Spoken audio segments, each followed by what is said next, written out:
Shalom Ibu Eli, apa kabar? Shalom, kabar baik semua. Luar biasa bersama Ibu, Tuhan. amin. Malam ini Ibu cantik sekali, tapi memang tiap hari cantik ya sepertinya Ibu ya. Kasih karunia. Amin. Ibu, malam ini kita akan ngobrol-ngobrol tentang selingkuh nih. Kata-kata ini memang agak traumatik pada saat kita mendengarnya. Dan kita tahu Ibu mempunyai satu pengalaman yang luar biasa sekali yang bisa kita sharingkan untuk teman-teman kita di Open Biblika ini ya Ibu ya. Terima kasih Ya, sekali atas kehadiran Ibu dan mau sharing di Open Biblika. Dan kalau boleh tahu kegiatan Ibu saat ini gimana Bu? Apa saja? ya, saya bersyukur ya di masa-masa pandemi ini justru Tuhan makin banyak percayakan saya jiwa-jiwa. Artinya banyak orang yang berbeban berat datang ya, apalagi masa-masa seperti ini kan tidak gampang ya. Kumpul ketemu suami setiap hari 24 jam mungkin ya, masa-masa seperti ini, dan itu yang membuat kekuatan, membuat mereka akhirnya mampu bertahan ketika saya pakai tip bisu tuli itu tadi ya. Itu satu tip yang luar biasa untuk bertahan di masa-masa pandemi ini. Puji Tuhan, Tuhan sudah kasih terlebih dahulu tipnya menangkal segala tipu daya iblis ya. Ya, saya sangat sibuk sih hari-hari ini. Puji Tuhan buat semua ini. Dan kita sangat berterima kasih dengan kesibukan Ibu yang luar biasa boleh hadir di Open Biblika ini. Oke Ibu, kita akan sangat tertarik sekali mendengar kesaksian Ibu mengenai bagaimana Ibu menghadapi kondisi-kondisi sulit pada saat selama bertahun-tahun dihianati oleh suami. Boleh silakan share ke kami Ibu. Ya, shalom buat semuanya ya. Sudah banyak orang yang tahu bagaimana kehidupan saya berumah tangga. Jadi ya, saya ngalami kehidupan rumah tangga yang tidak mudah. Pada awalnya semuanya baik-baik, tiba-tiba ada badai. Tapi di situ Tuhan justru punya rencana besar. Makanya di balik badai itu yang besar pasti ada rencana besar. Kalau badainya kecil, rencananya kecil. Tapi begitu badainya membuat saudara dan saya sampai rasanya shock, itu berarti kalau kita lulus, kita konsisten dengan ikut apa yang Tuhan mau, di situ Tuhan kasih kepercayaan yang luar biasa ya. Hari ini saya cuma mau sharing bagaimana kita itu di akhir zaman kita harus berdiri sebagai wanita yang teguh untuk menjadi penyelamat buat seisi rumah.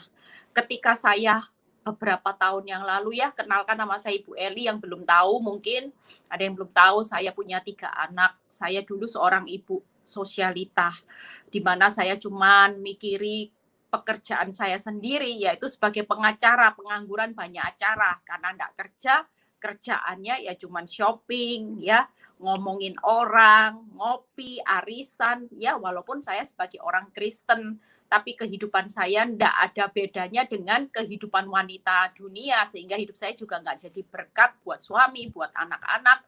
Tapi ketika ada satu proses di mana ketika saya pelayanan 2 tahun, saya mendirikan persekutuan doa, saya mulai belajar taat, saya mulai belajar merubah karakter saya. Di situ badai itu terjadi, di mana suami saya yang cinta mati sama saya, suami saya yang setia, tiba-tiba jatuh di dalam satu perselingkuhan yang tidak pernah saya persiapkan, yang tidak pernah saya bayangkan, tiba-tiba itu terjadi. Bahkan keadaan juga tidak makin bertambah baik ya, keadaan makin bertambah sulit dengan fakta, dengan bukti, di mana suami saya nikah siri, akhirnya saya dapati wanita ini hamil, itu kasih karunia. Kalau buat saya enggak jadi orang yang depresi ya, bisa ketawa-ketawa sendiri, itu semua cuman anugerah yang Tuhan berikan buat saya. Justru ketika saya mengandalkan Tuhan, saya mulai berbalik, walaupun saya tahu suami saya ketika berselingkuh itu pada waktu itu sikapnya berubah dari orang yang cinta mati sama saya berubahnya jadi orang yang benci, saudara ya. Mungkin kalau lihat saya itu dalam tanda kutip seperti muak gitu ya, sepertinya nek gitu ya. Bayangkan saudara, jadi dari orang yang dicintai mati, tiba-tiba proses itu terjadi seperti itu. Itu seperti dunia runtuh, belum lagi dengar dia kawin siri, belum lagi dengar dia wanita ini hamil dan sampai punya anak 2. Itu membuat kekuatan saya kalau enggak punya pegangan yang kuat, saya pasti hancur. Kalau saya ngandalin kekuatan saya sendiri, saya pasti terpuruk, nggak mungkin saya bangkit. Tapi kita percaya bahwa firman Tuhan di Amsal 16 ayat 9 ya, manusia boleh memikirkan jalannya, tapi Tuhan yang menentukan arahnya. Dan ketika saya tahu hari ini Tuhan bukan membawa arah hidup saya turun, tapi naik ya. Dan saya bersyukur melewati proses selama 10 tahun lebih. Tidak gampang memang untuk merubah karakter saya yang sudah mendarah daging ya. Karena terlalu zona nyaman untuk mengubah karakter keinginan daging, keegoisan saya, kesombongan, harga diri saya, itu bukan perkara yang mudah. Tapi ketika saya mau mematikan daging, saya tahu bahwa hidup saya tidak boleh seperti ini. Saya harus benar-benar tunduk. Di situ Tuhan menunjukkan pembelaannya.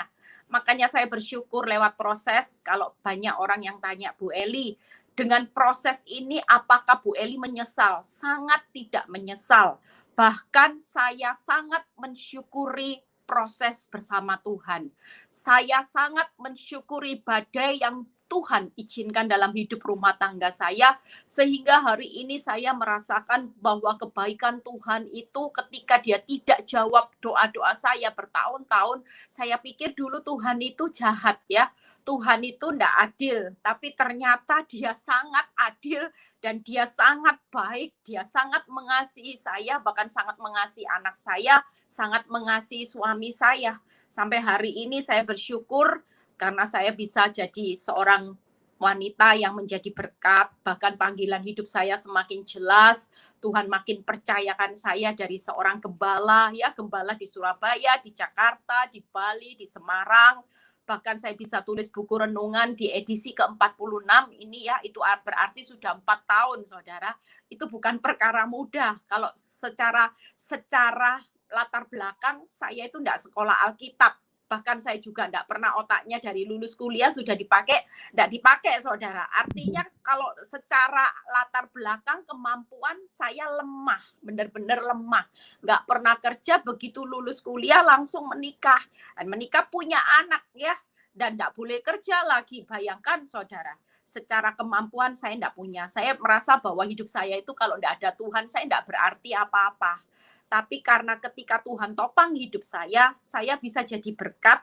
Bahkan saya sudah lihat anak saya juga, yang dulu anak pergumulan saya, hari ini Tuhan jawab pergumulan saya. Anak saya justru ini yang jadi sekolah Alkitab, saudara ya. Dan itu membuat saya kagum, dan saya juga melihat suami saya yang dulu tidak suka orang Kristen. Hari ini suami saya bisa mengenal Yesus sebagai Tuhan Juru Selamat, justru yang mendukung pelayanan saya. Kalau dulu suami saya enggak suka, saya ke gereja aja dia enggak suka. Jadi kalau dulu waktu zona nyaman, saya orang Kristen, tapi kalau minggu saya enggak pernah ke gereja. Saya curi-curi hari biasa ketika dia kerja, saya curi-curi. Di situ saya mulai ikut persekutuan doa. Itu pun curi-curi saudara ya. Tapi bersyukur hari ini justru pelayanan saya, semua yang mendukung, membiayai semuanya, itu suami saya. Sampai suami saya juga karena melihat perubahan istrinya yang luar biasa, dari istri yang bawel, ya 100 kata saya bisa 1000 kata, hari ini bisa diam bisu total saudara. Itu yang membuat suami saya melihat ada Kristus di dalam kehidupan saya, sehingga semua pelayanan saya dia dukung semuanya ya. Bahkan dia bisa terima Yesus, itu satu anugerah, saya percaya, karena dia melihat ada kasih Kristus di dalam hidup saya ya. Dan di situ saya menjalani proses hari-hari ini, saya melihat sukacita Tuhan, satu pintu tertutup, banyak pintu yang Tuhan buka ya, khususnya dalam kehidupan pelayanan saya, kehidupan karakter saya, kehidupan karakter anak-anak, kehidupan karakter suami saya ya. hari ini Tuhan itu enggak mau berhutang sedikit pun atas jeripaya saudara.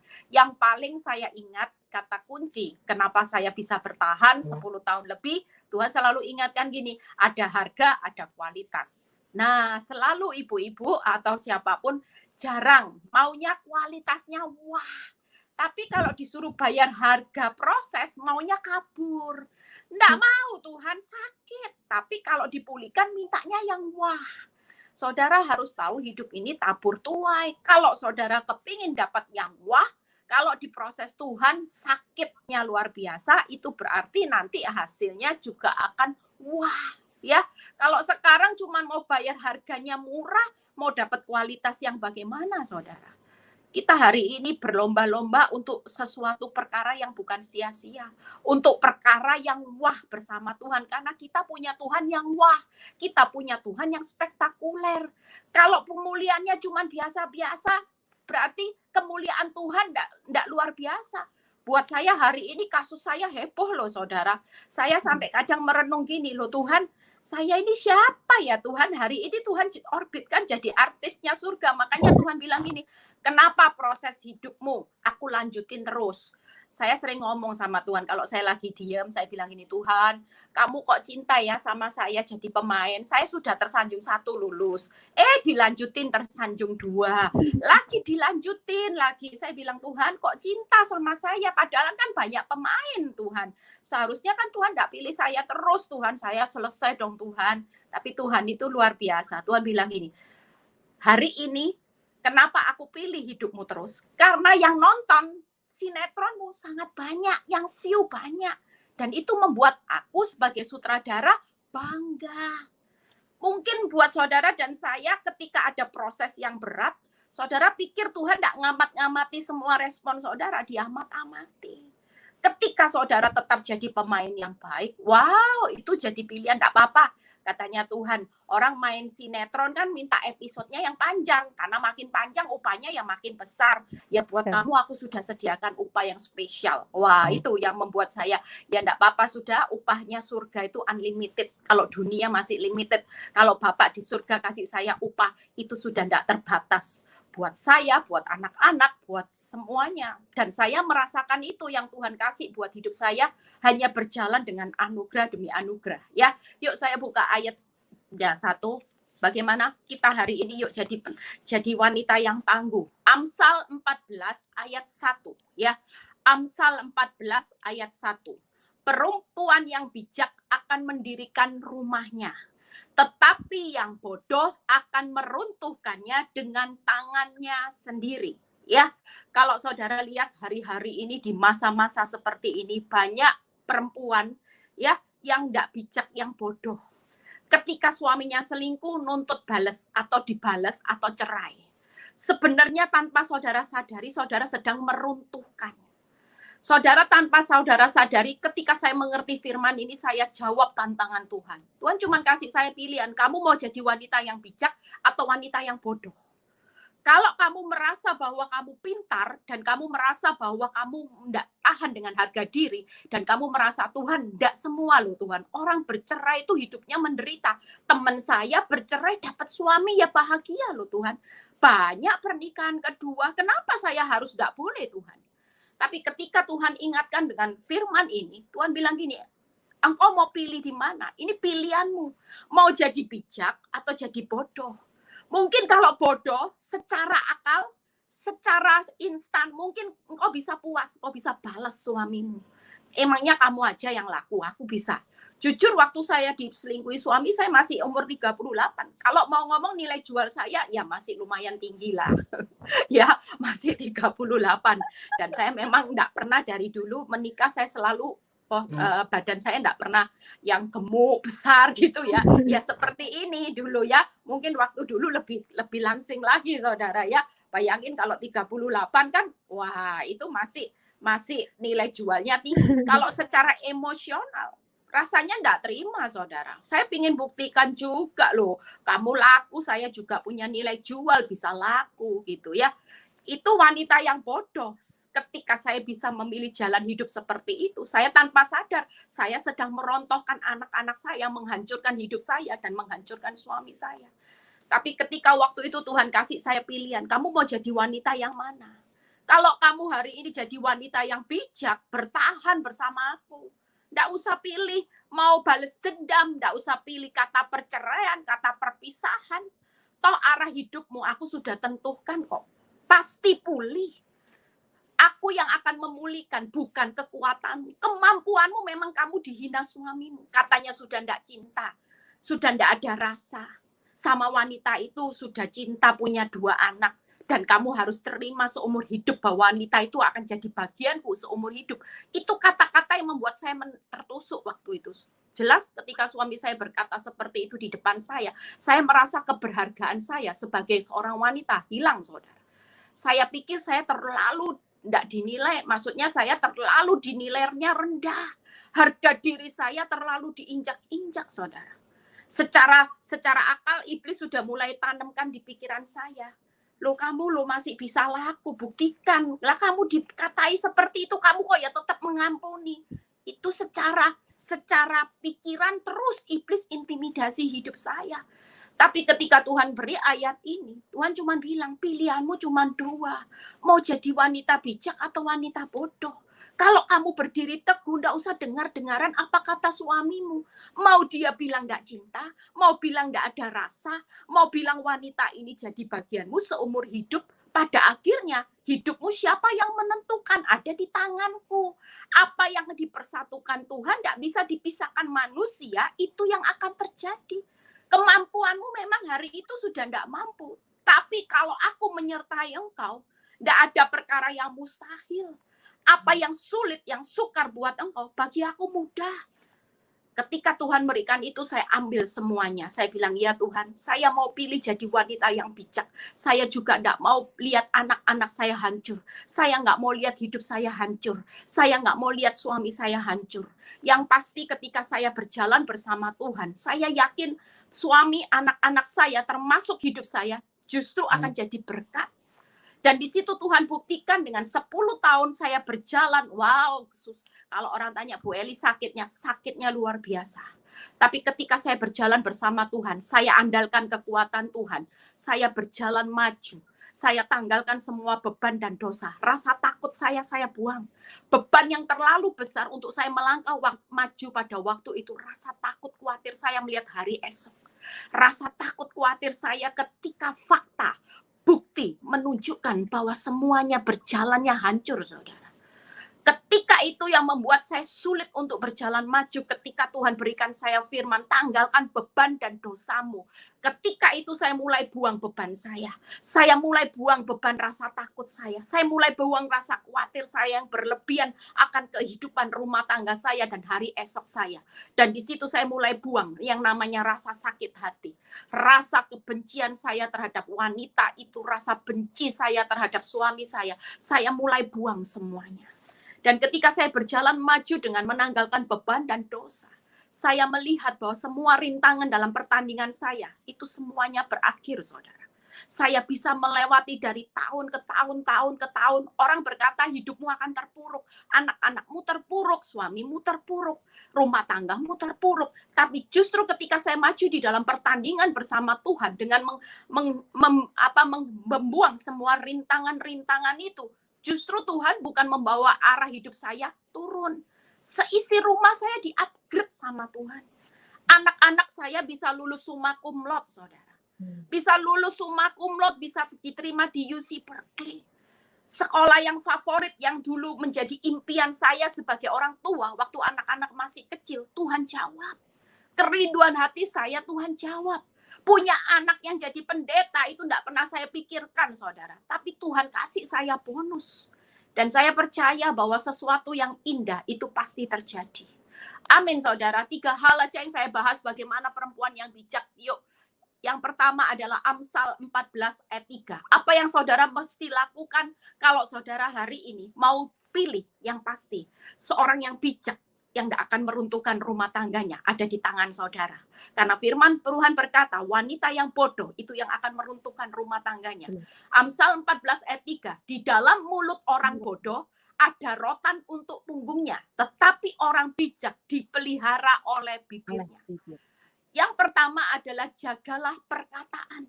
Ya, saudara harus menjaga perkataan ini penting karena hidup mati dikuasai lidah. Kalau hari ini suami saya bisa mendukung pelayanan saya, itu karena setiap hari saya selalu perkatakan, suamiku suami yang baik, suamiku suami yang luar biasa, suamiku bukan berselingkuh, suamiku sekolah Alkitab, dia belajar kehidupan bersama Tuhan. Setiap kali.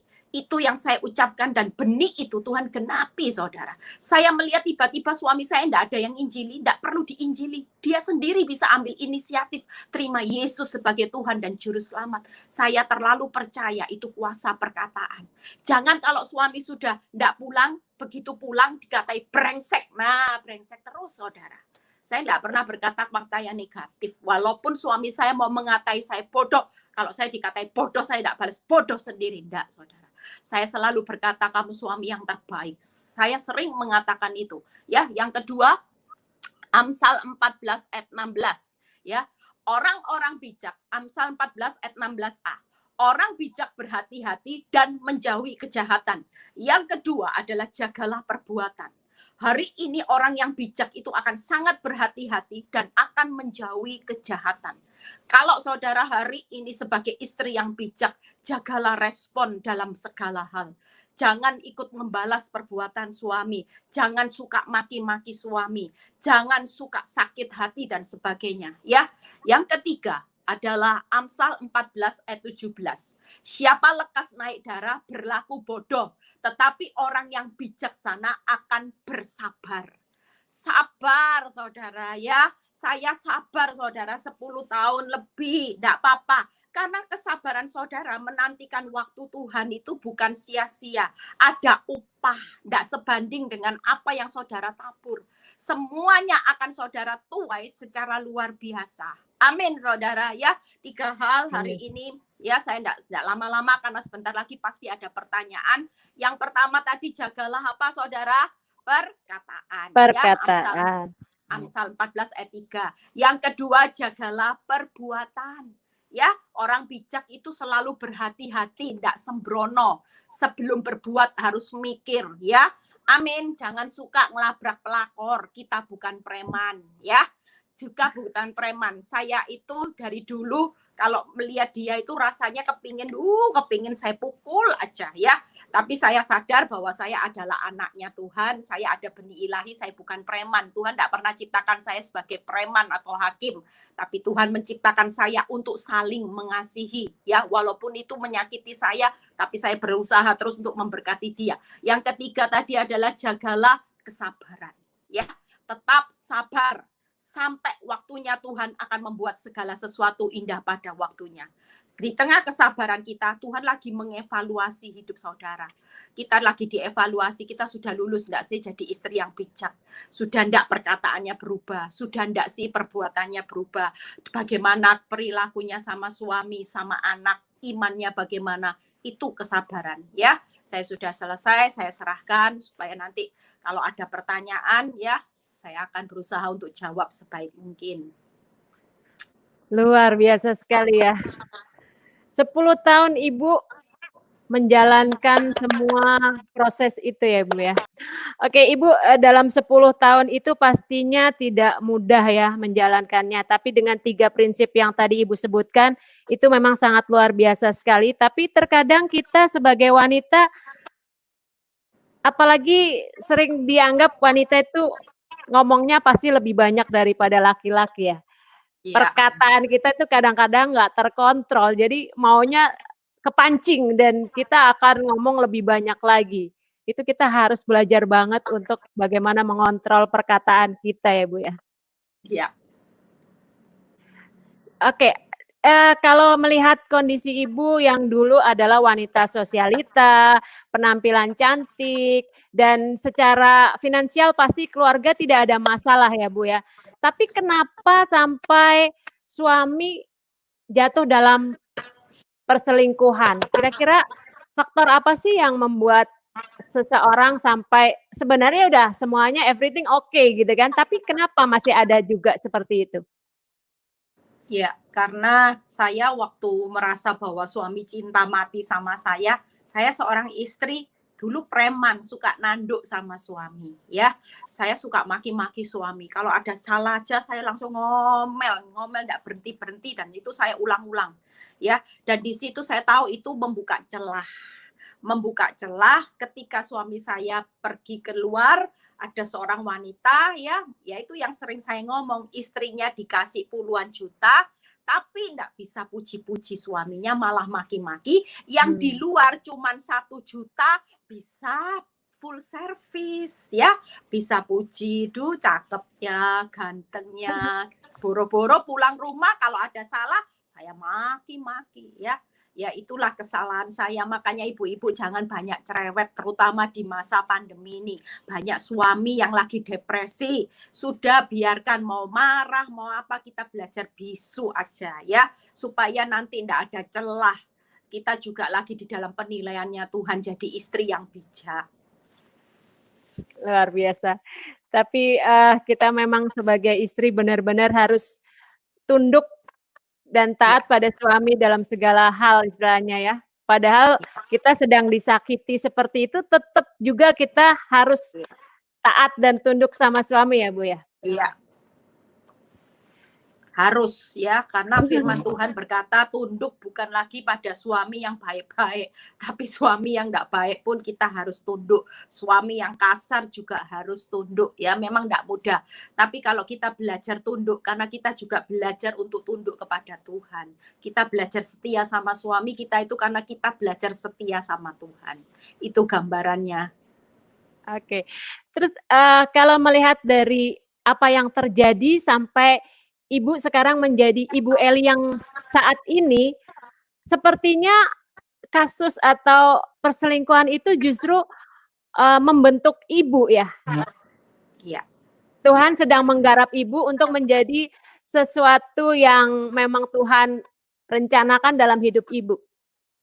Ya, kalau saya lihat bahwa ya memang pada awalnya mungkin saya merasa bahwa saya kecewa sama Tuhan, ya. Kenapa kok saya 2 tahun saya buka persekutuan doa, Tuhan proses rumah tangga saya. Sampai rasanya saya enggak bisa bernafas lega, ya. Tiap kali dengar berita tambah parah, tiap kali dengar berita tambah parah gitu, ya. Tapi di situ ternyata ini cuma didikan Tuhan supaya saya jadi wanita yang tahan banting. Makanya hari-hari ini banyak orang bilang gini, kalau ada pasien ICU kasih Bu Eli pasti pulih, katanya gitu, ya. Jadi pasien yang sudah berat-berat, yang sudah putus asa, yang sudah mau bunuh diri, yang sudah merasa bahwa hidupnya terhina, ya. Itu di situ saya punya pengalaman. Jadi saya juga pernah jadi pasien ICU-nya Tuhan. Makanya saya bisa pulihkan pasien yang juga ICU juga, ya. Ternyata semuanya itu mendatangkan kebaikan. Tidak ada rencana Tuhan itu mendatangkan hal yang buruk, ya. Di situ makanya saya bertahan. Luar biasa. Jadi setiap kita sebenarnya harus menyadari bahwa setiap yang terjadi di dalam hidup kita itu adalah proses untuk membuat kita melalui itu semua untuk naik kelas, ya Bu, ya? Iya, naik kelas. Kadang kita minta, ya oke, kita minta kesabaran, minta mungkin belajar taat, tapi kita nggak pernah mengalami masalah, mungkin jadi tidak teruji, ya. Di situ kita diberikan benar-benar pengalaman yang luar biasa bagaimana kita bisa melewati itu semua, ya. Iya, iya. Oke, teman-teman, ada yang mau bertanya langsung dengan Ibu Eli? Kita sudah buka chat-nya di sini, silakan di link StreamYard-nya, boleh diklik. Kita menunggu pertanyaan, tapi Ibu boleh lanjutkan sambil kita menunggu nanti. Iya, ya. Pesan saya cuman buat semua orang yang lagi ngalami masalah rumah tangga, ndak usah terlalu panik. Ndak usah terlalu dibesar-besarkan, ya. Mau punya anak, mau sudah ndak cinta, ndak pulang, percayalah pada akhirnya sama Tuhan ditarik nanti kakinya, ya. Pasti dikembalikan, pasti pulih. Nggak mungkin janji Tuhan tuh nggak pulihkan. Asal kita hari ini jangan jadi seorang istri yang lebay, ya, ngerenungi nasib. Kita sudah lakukan aja aktivitas. Tips saya pokoknya gini, yang dosa suami kasih ke Tuhan, ya. Jangan dipikul. Kalau ini diambil, seringkali kenapa banyak wanita yang menyerah? Karena bagiannya Tuhan diambil. Dosa suami berusaha ditangani. Cek rekening koran. Seperti saya dulu. Cek HP. Kemana ya? Dicek. Terus dilihat chatnya di WA, dibaca. Wah, itu bisa nangis bombay, saudara. Kalau sudah baca chatnya suami sama wanita itu, aduh saya. Panggilnya cerita-ceritanya. Wah, itu bikin terpukul. Nah, itu yang membuat kita makin terpuruk. Mulai hari itu saya belajar sama Tuhan. Tuhan jelas kasih peneguhannya, bagianmu lakukan, bagianku akan aku lakukan. Mulai hari itu Tuhan bilang gini, dosa suamimu aku yang menangani. Kamu enggak usah pusing. Kekuatanku lebih dari cukup akan mendidik, mendisiplin suamimu akan jadi luar biasa di tanganku, bukan di tanganmu. Kalau kamu cek handphone itu kan di tanganmu, kamu berusaha. Nanti kalau sudah bukti saya mulai marah-marah, saya maki-maki dia. Kalau pulang saya bilang, ini apa, kamu habis makan, kamu habis, itu enggak ada gunanya. Malah bikin yang suami saya sama wanita itu makin lengket, saudara. Sudah sama saya nek, makin saya ajai bertengkar, makin nek, saudara. Ya, sejak saat itu saya mulai merubah gaya hidup saya. Saya selalu tebar pesona sama suami saya. Kalau dulu mukanya udah nil, hari itu saya mulai senyum, dimaki-maki walaupun dia kelihatan nek sama saya tetap senyum, Pepsodent ya. Akibatnya apa? Lama-kelamaan suami saya hatinya makin condong-condong ke saya, ya. Kita percaya bahwa ada bagian Tuhan akan membawa suami-suami kembali, ya. Pasangan hidup kita yang selingkuh itu pasti dibawa kembali. Nggak mungkin. Istilahnya gini loh, dealer resminya kita, ya. Walaupun dia mau cari dealer nanti suatu kali balik kok. Kita sebagai dealer yang resmi, yang sudah ditunjuk sama Tuhan, dealer resminya itu ya kita ini. Pasti suatu kali kalau dia sudah keliling-keliling cari dealer, kembalinya nanti ya ke kita. Amin. Amin. Jadi sebenarnya kita lakukan bagian kita saja ya. Jangan intervensi, itu pekerjaan Tuhan gitu ya. Iya. Merubah suami atau kayak semacam jadi hakim lah gitu ya. Iya. Tapi kita tetap melakukan bagian kita, bagaimana kita menjadi seorang istri yang baik, tunduk pada suami, taat, melayani. Iya. Oke. Luar biasa, tapi tidak semua wanita bisa bertahan seperti itu, Bu. Yang ada emosi duluan. Normal. Kalau ini ada pertanyaan sih, mungkin saya bacain. Apa yang terjadi dengan wanita lain itu sekarang? Ya, suami saya memang sampai hari ini masih, ya karena sudah punya 2 anak, ya dalam tanda kutip dia masih, artinya masih punya hubungan. Tapi saya sudah melihat bagaimana proses Tuhan sudah mulai pisahkan. Artinya gini, kalau dulu suami saya takut dengan wanita itu untuk bertemu dengan saya. Tapi justru hari-hari ini saya sama suami itu hubungannya itu semakin luar biasa, ya. Hubungan kita semakin baik, ya. Kita bisa liburan sama-sama, ya. Kita nggak pernah lagi ada satu ganjelan. Dan saya percaya bahwa ini cuma tinggal waktu Tuhan sudah di akhir-akhir ini, ya. Bahkan suami saya juga hari ini sudah saya lihat kekuatan. Karena Tuhan berjanji gini, Eli kamu sabar, karena hari-hari ini aku cuma lagi pasang fondasi. Akar suami saya lagi diperkuat. Supaya nanti kalau dia bertobat, tobatnya enggak tobat kumat karena akarnya enggak kuat. Kalau akar itu sudah kuat, aku tahu waktuku kapan. Aku pasti pulihkan. Dan Tuhan bilang gini, kamu sabar karena kamu minta suamimu jadi hamba Tuhan. Jadi pada waktu itu banyak orang marahi saya, makanya kamu kalau minta sama Tuhan jangan aneh-aneh. Minta aja balik supaya cepet. Kayak orang-orang itu loh cepet. Karena enggak mintanya aneh-aneh. Kamu mintanya jadi hamba Tuhan. Dia sekolah Alkitabnya belum lulus-lulus jadi sampai hari ini. Tapi buat saya tahu hidup ini tentang Tuhan. Makanya Tuhan bilang gini, sabar. Aku lagi tanam fondasi suamimu. Sebentar kalau dia sudah fondasinya luar biasa, dia akan menyelesaikan semuanya ini. Ya, saya percaya bahwa sebentar lagi Tuhan akan tunjukkan bagaimana kedahsyatan kemuliaannya. Saya sudah melihat calon hamba Tuhan di dalam hidup suami saya. Saya sudah melihat dari suami yang benci orang Kristen hari ini luar biasa, ya. Itu satu karya Tuhan yang membuat saya tahu doa saya tidak pernah berakhir dengan sia-sia. Ketika saya berdoa suami saya jadi hamba Tuhan, bagi Tuhanlah yang dapat melakukan jauh lebih banyak dari yang saya pikirkan. Waktu saya ngomong suami saya jadi hamba Tuhan, orang bilang saya stres, saya depresi katanya ya. Tapi saya tahu Tuhan saya dahsyat. Amin. Amin. Luar biasa.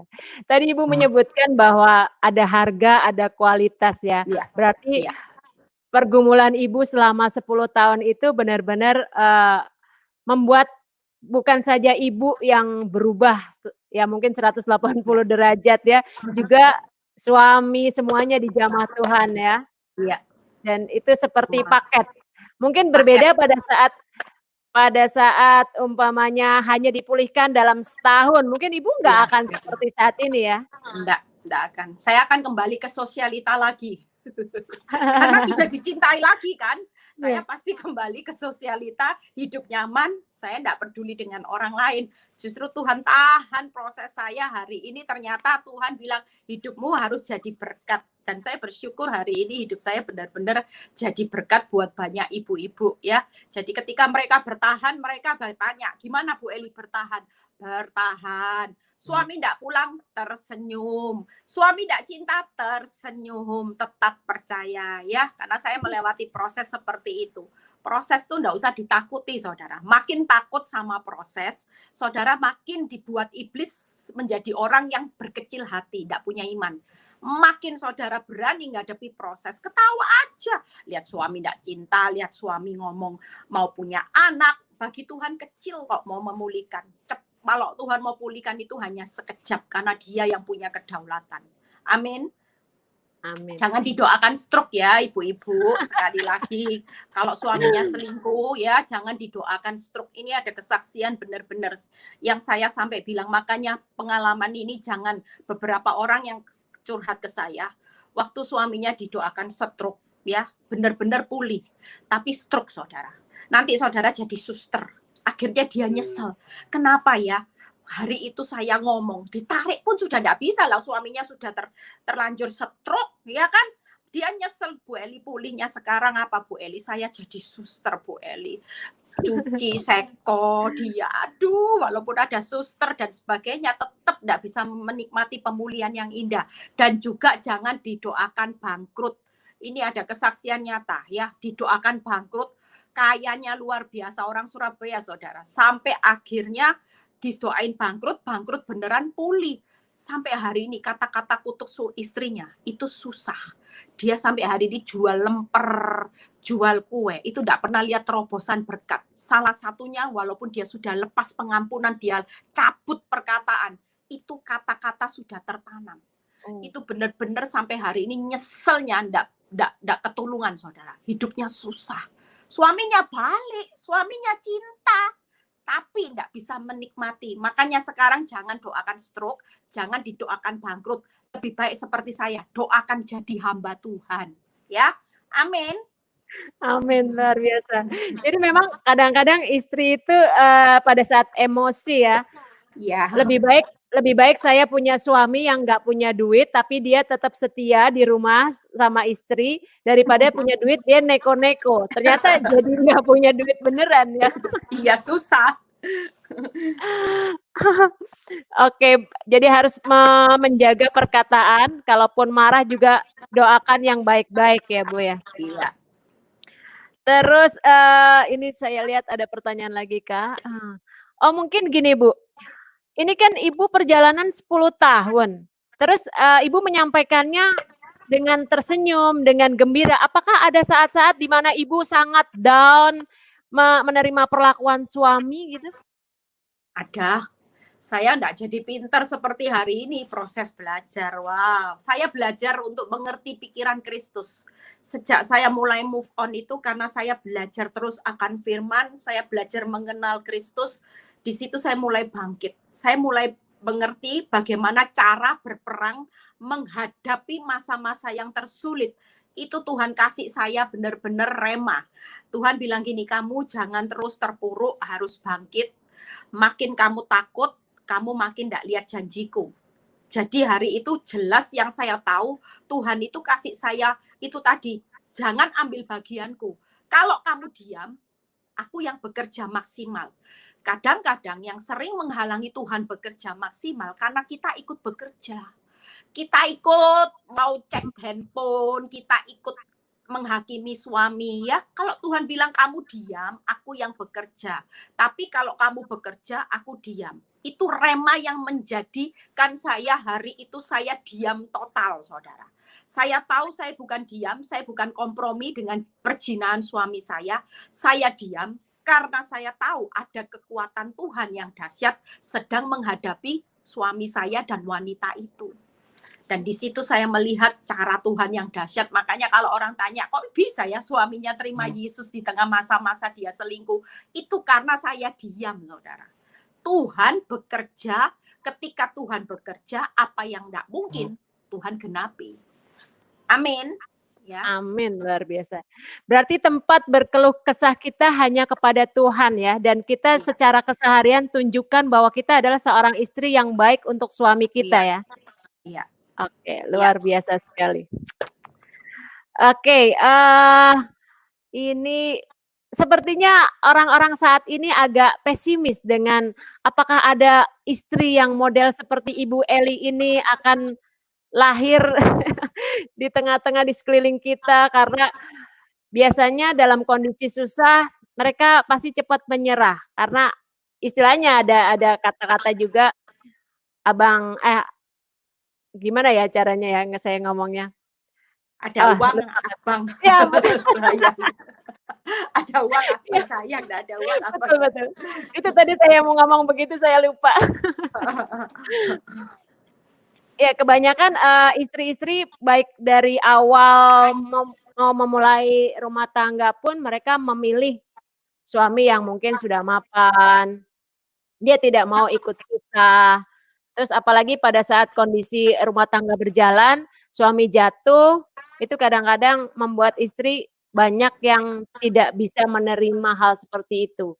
Pilihan salah satunya ya pasti bercerai mungkin, cari pasangan yang lain, seperti itu. Bagaimana menurut Ibu Eli menghadapi ya anggaplah fenomena yang seperti itu, kecenderungan wanita-wanita Kristen, mungkin ya bukan wanita Kristen saja ya, tapi bagaimana kita menjadi berkat untuk wanita-wanita secara keseluruhan, istri-istri di luar sana.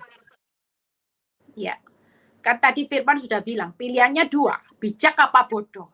Kalau kita pilih bijak, walaupun kelihatannya bodoh, tapi kita tahu bahwa kita pasti akan membangun rumah tangga kita kembali, termasuk berkat. Ketika rumah tangga pulih, berkat itu mengikuti. Nggak mungkin berkat itu menjauhi. Kan Mazmur 133 ayat 1-3 berkata gini, Tuhan memerintahkan berkat buat orang-orang yang bisa diam rukun bersama loh ya. Diam rukun bersama. Banyak rumah tangga kelihatannya diam satu rumah tapi tidak rukun. Satu di lantai 2, satu di lantai 1. Satu lihat tembok kanan, satu lihat tembok kiri. Itu menghalangi berkat. Ketika saya mengerti firman, saya langsung menutup celah. Saya nggak mau bertengkar. Tanya pembantu saya. Selama 10 tahun selingkuh, awal-awal aja rumah tangga saya seperti neraka. Tapi ketika saya mengerti Kristus, saya mengubah karakter saya belajar untuk bisu dan tuli, rumah tangga saya aman, tidak pernah bertengkar. Saya hidup damai sejahtera, saudara. Dan di situ Tuhan perhitungkan berkat. Banyak kesaksian ibu-ibu yang suaminya bangkrut, ketika istrinya tetap terima dia apa adanya, Tuhan pulihkan luar biasa loh. Ada orang yang cuma makan hari itu susahnya luar biasa karena nanggung suaminya, tapi dia ambil komitmen untuk jadi wanita yang bijak. Dia tetap terima suaminya, dia tetap tidak menghakimi suaminya, dia tetap memberikan kasih Kristus. Pekerjaannya dipulihkan Tuhan luar biasa. Sampai kalau dia cerita, berkat Tuhan itu membuat dia takjub. Justru berkat yang hilang dibandingkan yang hari itu dia diberkati, itu dilipat gandakan. Saya ngalami berkat pelipat gandaan ketika saya bisa terima suami saya apa adanya, saya tutup celah, saya nggak mau bertengkar. Jujur, Orang lihat saya kagum, saya enggak kerja. Tapi dari mana berkat yang luar biasa? Saya tahu bahwa ini karya Tuhan.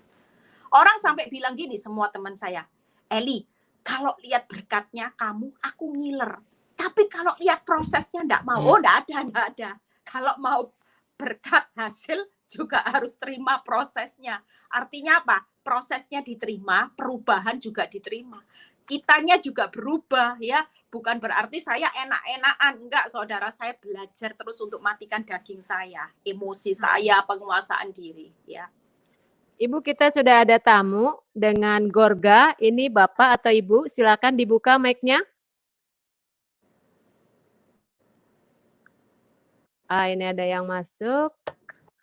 Oke, dengan Ibu Valerie, Mbak atau Ibu, silakan dibuka mic-nya, boleh bertanya langsung dengan Ibu Eli.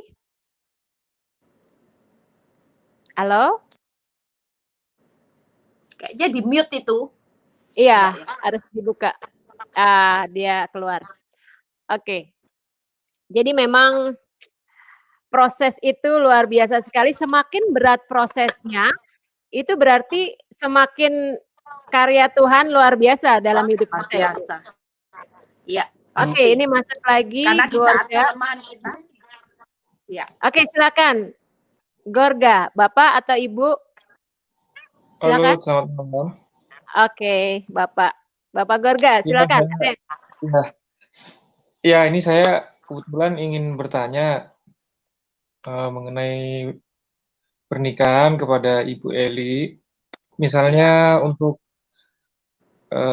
siapa saja yang sedang mendengar siaran ini, khususnya mereka yang ingin menikah, khususnya mereka yang perempuan, saat ini menurut Ibu Eli, apakah setelah mengalami pengalaman atau badai pernikahan yang begitu dahsyat, Ibu Eli memandang pernikahan itu dengan sudut pandang yang sama? Maksud saya begini, untuk orang yang ingin menikah saat ini kan mungkin lagi punya semangat yang menggebu-gebu gitu, menghadapi pernikahan gitu. Mungkin ada sudut pandang yang baru untuk Ibu Eli memberikan pandangan, kira-kira apa sih yang kira-kira yang perlu dipersiapkan supaya mereka lebih siap untuk menghadapi badai pernikahan begitu? Ya. Saya kira itu aja. Iya. Kalau menurut saya, ya itu tadi balik lagi sama firman Tuhan ya. Kita tahu bahwa istri itu tidak boleh, bagaimanapun kita tahu bahwa porsi kita tidak boleh nanduk suami, harus tunduk, harus menghormati suami. Karena suami-suami itu pasti dimenangkan oleh perbuatan kita, bukan perkataan kita. Ya, saya kalau menganjurkan biasanya ada orang yang sebelum menikah, mulai mau melanjutkan pernikahan mereka, biasanya anak muda, bagian istri, saya selalu bilang, mulai belajar untuk mengendalikan diri, respon yang benar. Itu tadi ya, kalau saya bisa sarankan, wanita yang bijak itu tadi ya, jaga perkataan, jaga perbuatan ya, sama jaga apa tadi 3 hal, jaga kesabaran. Jaga ya. kesabaran. Dan yang saya selalu tekankan, kalau kamu kepingin diberkati Tuhan, saya selalu bilang minimalkan pertengkaran, itu kunci loh. Benar-benar saudara, kunci untuk menikmati berkat Tuhan. Karena suami istri itu bukan lagi 2, melainkan 1. Kalau mereka tidak sehati, itu menghalangi berkat Tuhan turun. Itu tadi Tuhan memerintahkan berkat ketika kita bisa diam rukun bersama. Biasanya yang menjadi sumber pertengkaran menurut pengalaman saya, itu kebanyakan kalau istri bisa ngalah, bisa tunduk, ya bisa bisu tuli, tidak ada pertengkaran. Benar. Saya waktu praktek itu walaupun sakit saya dikatain bodoh. Wah, sekarang secara manusia saya bisa balas dong. Kamu lebih bodoh, otakmu di mana? Bisa nggak saya seperti itu? Lah kalau saya aja tidak pernah selingkuh dikatain bodoh, kamu ngatain saya bodoh, seharusnya saya bisa punya alibi dong mau maki-maki dia. Tapi ketika saya belajar firman, saya belajar menjadi wanita yang bijak. Saya selalu belajar penundukan diri, terutama saya belajar mengasihi suami saya karena saya mengasihi Tuhan. Saya selalu ingat gini, Tuhan kalau saya bisa mengampuni suami saya ingat Kolose 3 ayat 23, segala sesuatu yang kamu lakukan buat Tuhan. Jadi saya melakukan ini, saya cuma ingat setiap kali saya disakiti, saya tidak lihat suami saya lihat ke atas, saya lihat Tuhan, saya disakiti, tapi saya tidak mau respon saya salah, karena saya tahu ketika saya ngampuni suami saya, dimaki-maki bodoh, saya tetap tersenyum. Saya sakit, tapi saya lihat ke atas, Tuhan bilang, malaikat surga, Tuhan, itu bersorak-sorai, saudara. Lihat respon saya. Bayangkan ketika saya selalu punya disiplin seperti itu, kalau dimaki-maki, saya lihat ke atas, oh Tuhan ketawa ya, oh ya saya belajar ngampuni. Daripada saya yang ketawa, puas, Tuhannya memble, Tuhan bilang, loh anakku, tapi responnya iblis yang dilakukan. Saya nggak mau. Saya sejak belajar itu, saya bisa penguasaan diri, dan saya selalu ingat, saya nggak pingin berkat saya dicuri oleh iblis.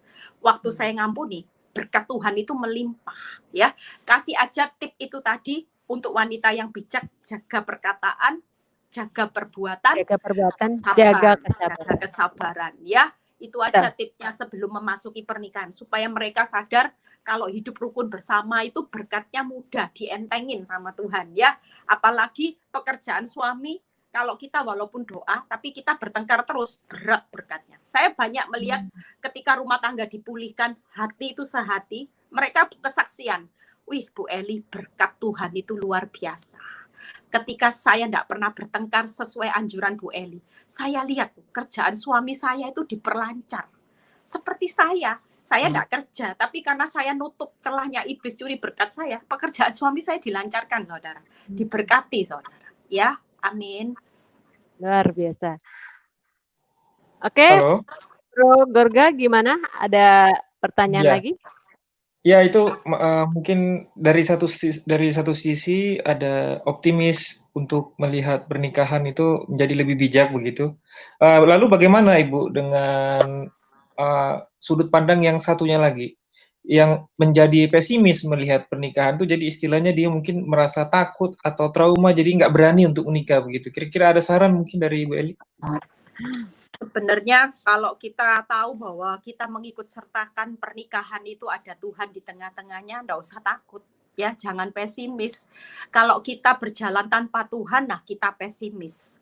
Karena buat Tuhan untuk merubah, waktu saya dididik Tuhan gini, apa yang kamu tabur, kamu tuai. Waktu saya dulu berdoa, saya cuma bilang ini loh suamiku rubah Tuhan, rubah Tuhan. Tuhan bilang ini, aku enggak lagi rubah suamimu. Kamu harus menabur perubahan karakter Kristus, baru kamu menuai. Kita tidak perlu melihat segala keadaan, walaupun misalnya kita menikah dengan pasangan yang salah. Kita percaya loh firman Tuhan di 1 Korintus 7 ayat 14. Istri-istri akan menguduskan suami. Misalnya suami menikah dengan orang yang salah sekalipun kelihatannya, ya sudah, jangan ngomong cerai, Tuhan berarti ini salah. Enggak. Tapi ada firman yang berkata, hai suami-suami juga akan menguduskan istrinya. Artinya ketika kita menabur perubahan karakter Kristus, itu otomatis roh kita itu akan menarik roh suami kita jadi kudus juga. Jadi waktu saya merubah karakter saya, tanpa saya sadari, praktek kasih baik, suami saya yang tadinya matanya tertutup, mata rohaninya terbuka. Kakinya yang tadinya tersesat, hari itu Tuhan tarik sekarang ke kakinya ke jalan kebenaran. Sehingga dia tahu, oh saya ini salah. Oh ya, saya itu tidak boleh seperti ini. Nah itu pertobatannya nanti, tobatnya abadi.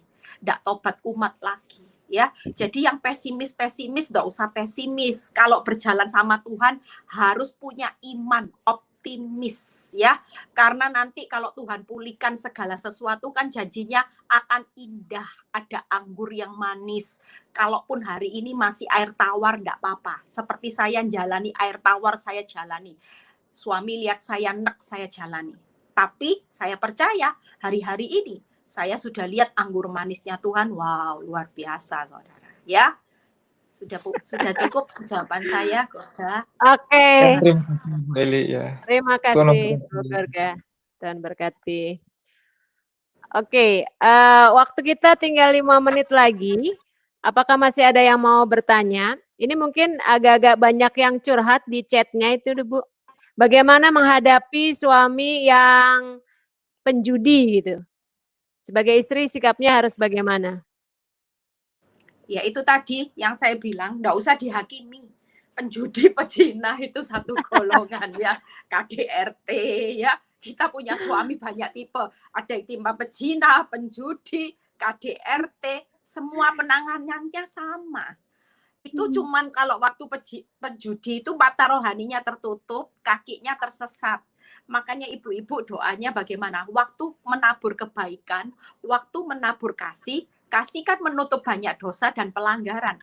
Tanpa saya sadari, waktu saya tersenyum, saya tidak mau bertengkar, tanpa saya sadari, saya itu sedang berusaha membuka mata rohaninya, dibuka sama Tuhan. Kakinya yang tersesat ditarik ke jalan kebenaran. Tanpa dia sadari, dia nyadari, iya ya saya ini dosa loh, saya ini salah. Kalau mata rohaninya sudah terbuka, kakinya sudah menginjak di area kebenarannya Tuhan, nggak usah saudara hakimi, dia sendiri akan bilang gini, aku mau tobat sudah, aku sudah mau buang semua ini, karena ini tidak berkenan. Nah itu waktunya ya. Jadi hari ini tabur aja, mau judi, mau apa, itu sudah bukan bagian kita lagi. Itu bagiannya Tuhan, dosa-dosanya kasih sama Tuhan. Pasti segala sesuatu kalau diserahkan sama tangan Tuhan, orang berdosa akan jadi orang yang kudus di tangan Tuhan. Kalau di tangan kita enggak bisa, ya. Penjudi ya tetap penjudi, saudara. Tapi di tangan Tuhan, penjudi akan jadi hamba Tuhan. Amin. Amin. Okay. Ya. Amin, amin. Oke, jadi memang apa yang kita tabur ya Bu. Jadi kita ikutin saja firman Tuhan, pasti di situ kita menemukan apa yang kita tabur setiap harinya. Mungkin tidak terlihat hasilnya saat ini ya, tapi apa yang kita tabur sepanjang hari, sepanjang masa itu yang nantinya akan kita tuai ya. Tapi kalau kita menaburnya juga kebencian, menghakimi, marah-marah, itu juga akan panennya juga akan hal yang negatif juga ya. Oke, ini sebenarnya sesi kita dari tadi banyak berbicara tentang wanita yang begitu strong ya. Tapi di sini juga ada curhatan suami-suami yang merasa istrinya cerewet, tukang menggerutu, itu bagaimana cara menghadapinya? Kalau dari sisi suami, kalau istrinya cerewet, ya sudahlah sama aja. Suami akan menguduskan istri ya. Ketika memang wanita itu kadang-kadang susah. Kalau suami hanya berdoa aja, didoakan istrinya ndak usah. Ya itu tadi kata kuncinya. Kalau suami kepingin diberkati rumah tangga, minimalkan. Kalau selama suami bisa mengendalikan emosi, berkat Tuhan itu luar biasa. Ya, jadi jangan sampai yang penting salah satu pihak yang mana yang lebih tahu kebenaran, itu yang akan bertindak terlebih dahulu. Jadi kalau suami istrinya bawel, lebih baik diam, didoakan supaya mulutnya itu dikuasai oleh Tuhan ya. Nanti lama-kelamaan doa orang benar itu besar kuasanya ya. Doakan mulut yang bawel akan dipakai Tuhan untuk memberitakan firman. Saya seperti itu. Kalau saya dikata-katai bodoh, saya doakan suami saya. Mulutnya Tuhan suatu kali dipakai Tuhan, bukan ngata-ngatai saya bodoh, tapi dipakai Tuhan untuk memberitakan kerajaan Allah. Itu akan terjadi, saudara. Karena apa yang kita ucapkan itu punya kuasa. Hidup mati dikuasai lidah, ya. Amin. Tuh. Oke, kalau boleh nih ya Bu, ini kan ada kecenderungan sekarang zaman now gitu, ada istilah pelakor dan itu semakin kayaknya mulai banyak dan kita nggak pernah bisa. Ini pesan buat yang pernah menjadi pelakor atau ada pikiran menjadi pelakor itu gimana Bu? Cara membatasi pergaulan kita atau keinginan-keinginan untuk ya, menjadi seorang yang merongrong rumah tangga orang lain. Ya, pesan saya kalau ada pelakor yang lagi dengar acara ini, bertobatlah ya. Tidak ada kenikmatan iblis yang tanpa bayar harga, saudara. Saya banyak melihat orang pelakor, kelihatannya di awal, disayang-sayang, dikasih fasilitas. Tapi bayar harganya luar biasa. Banyak yang berakhir dengan kematian, kanker, bahkan di akhir hidupnya itu walaupun sudah bertobat, bayar harganya itu tetap, saudara. Karena saudara tidak akan pernah apa yang saudara tabur, saudara suatu kali walaupun dosa diampuni, bayar harga itu tetap akan terjadi. Dan itu akan sulit. Bagaimana kalau kita punya keturunan, dan keturunan kita yang harus kena dari apa yang kita perbuat. apa kita tidak menyesal nantinya ya. Saya ada kesaksian barusan ini, ada orang yang curhat, hari itu dia cerai karena diambil pelakor, tapi hari itu dia bilang ini, Bu Eli, hidup ini adil Tuhan, saya hari ini punya anak diberkati Tuhan, sementara anaknya pelakor, hamil, dihamili orang, tidak dinikahi, sampai berapa kali dihamili orang tidak dinikahi, aib. Tapi hari itu saya punya anak, dia bilang, Tuhan bela hidup anak-anak saya. Tuhan promosikan anak-anak saya karena saya waktu itu bayar harganya, saya bercucuran air mata. Sementara anaknya pelakor. Nimpa saudara, aib. Saudara jangan main-main dengan pelakor. Hukumannya merusak kebahagiaan. Saudara pikir merusak hanya kebahagiaan satu wanita. Anak-anaknya juga. Berapa jiwa yang menjerit sama Tuhan. Kalau saya punya anak 3 dan saya 1 orang, saya menjeritnya 4 orang loh tiap hari di hadapan Tuhan. Tuhan, tolong, berapa jeritan yang Tuhan perhitungkan. Dan berapa bayar harganya nanti suatu ketika, di balik kenikmatan yang sesaat, ada harga yang harus dibayar terlalu mahal, sampai keturunan. Lebih baik kalau yang mendengar hari ini bertobat. Hidup mulai mengandalkan Tuhan, jangan mengandalkan kecantikan, kehebatanmu, sementara bisa menggait suaminya orang. Itu tragis, saudara. Ya, sudah. Luar biasa. Waktu kita juga sudah habis, Ibu, dan kita mau dengar closing statement dari Bu Eli, pesan-pesan untuk kita semua. Ya, Silakan. pesan saya ya di masa-masa Corona ini, selama kita hidup, kita itu tidak pernah tahu loh, hari-hari ini kematian itu bisa terjadi sewaktu-waktu. Ya, pesan saya hari ini yang hidup sudah suami istri, walaupun punya pasangan yang menurut saudara menjengkelkan, menyebalkan, nikmati. Kita tidak tahu kapan kita akan meninggalkan dunia ini. Selama masih ada nafas, ada kesempatan untuk bertemu dengan pasangan hidupmu setiap hari, nikmati. Walaupun menjengkelkan, nikmati. Karena nanti kalau kita sudah mati, tidak ada kawin mengawinkan, saudara. Tidak ada, saudara. Ini kesempatan saudara bisa menikmati hidup dengan pasangan. Walaupun hari ini menyebalkan, percayalah, tidak selamanya menyebalkan.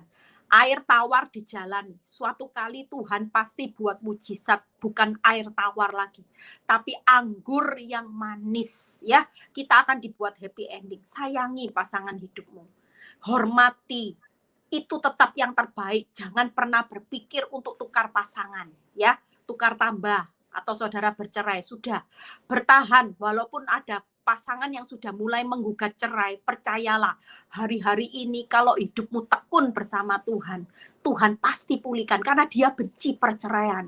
Ini peperangannya Tuhan, tidak usah bingung. Kalau dia benci perceraian, dia pasti kembalikan pemulihan itu terjadi sesuai dengan iman saudara. Ya, pesan saya jangan pernah bertengkar. Hari-hari ini berkatmu ditentukan, Tuhan merintahkan berkat itu gampang loh saudara. Tapi dilihat rumah tangganya di tengah masa corona, ketemu 24 jam, bisa diam rukun bersama enggak? Kalau enggak bisa diam, sayang. Berkat Tuhannya nguat nanti, ya. Sekian, biar kita percaya nanti setelah dengar khotbah saya ini akan banyak rumah tangga yang mengalami pemulihan, ya. Rumah tangga yang damai, enggak cekcok lagi, rumah tangga yang diberkati Tuhan. Tuhan Yesus memberkati. Luar biasa. Teman-teman, untuk bisa menyaksikan video khotbah dari Ibu Eli, silakan subscribe channel dan follow IG-nya Ibu Eli ya. Saya sudah cantumkan linknya di description video ini. Oke, terima kasih banyak Ibu Eli atas kesaksian dan perbincangan kita malam ini. Tuhan Yesus memberkati pelayanan Ibu lebih luas lagi. Selamat malam Ibu. Terima kasih. Yesus berkati.